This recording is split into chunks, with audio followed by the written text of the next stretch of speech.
ഒരിക്കൽ കൂടിയല്ല, പലതവണ നമ്മൾ ആ പേര് പറയണം. സയ്യിദ് ആദിൽ ഹുസൈൻ ഷാ ഒരു പോണിവാലയായിരുന്നു അദ്ദേഹം പഹൽഗാമിൽ ഇതേപോലെ കുതിരസവാരിക്കാരനായി അവിടെ എത്തുന്ന സാധാരണ സഞ്ചാരികളെ ഈ ബസാവാലിയിലേക്ക് കൊണ്ടുപോവുകയും തിരിച്ചും കൊണ്ടുവരുന്ന മനുഷ്യരായിരുന്നു. നേരത്തെ സ്മൃതി ഇത് വിശദീകരിച്ചു.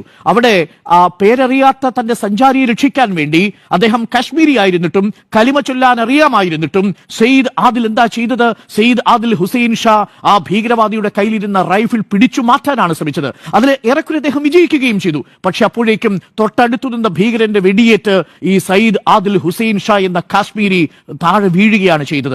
ആ സയ്യിദ് ആദിൽ ഹുസൈന്റെ രക്തസാക്ഷിത്വത്തിന് നമ്മൾ എന്തു പറയും? ഇത് ആർക്കെതിരെയുള്ള പോരാട്ടമാണ്? മാനവികതയ്ക്കെതിരെ, ഇന്ത്യക്കെതിരെ. പാകിസ്ഥാന്റെ നേതൃത്വത്തിൽ നടത്തുന്ന ഭീകരവാദികൾ മതത്തെ ടൂളാക്കി ഉപയോഗിച്ച് നടത്തുന്ന ഭീകരവാദം എന്ന് തന്നെ നമുക്ക് ആവർത്തിച്ച് പറയേണ്ടി വരും. ബിസ്മില്ല ചൊല്ലിക്കൊണ്ട് 3 കാശ്മീരി യുവാക്കൾ തങ്ങൾ രക്ഷിക്കാൻ വന്ന കഥ പല്ലവി പറയുന്നുണ്ട്. ചുരുക്കത്തിൽ ഈ യുദ്ധം എന്ന് പറയുന്നത് ഒരു പ്രോക്സി വാറാണ്. ആ പ്രോക്സി വാറിൽ മതത്തെ ടൂളാക്കിക്കൊണ്ടുള്ള ഭീകരവാദികളുടെ ഈ ആക്രമണത്തിന് ഒരൊറ്റ ഉദ്ദേശമേ ഉള്ളൂ: സമാധാനത്തോട് ജീവിക്കുന്ന ഹിന്ദു മുസ്ലിം സൗഹൃദത്തെ തകർത്താൽ ഇന്ത്യയെ തകർക്കാൻ കഴിയും. അതല്ലാത്ത പക്ഷം ഇന്ത്യയെ ഒരാ ശക്തിക്കും തകർക്കാൻ കഴിയില്ല എന്ന തിരിച്ചറിവാണ് റെസിസ്റ്റൻസ് ഫ്രണ്ട് എന്ന് പറയുന്ന സംഘടനയെ സിവിലിയൻസിന് നേരെ തിരിയാൻ പ്രേരിപ്പിച്ചിരിക്കുന്നത്.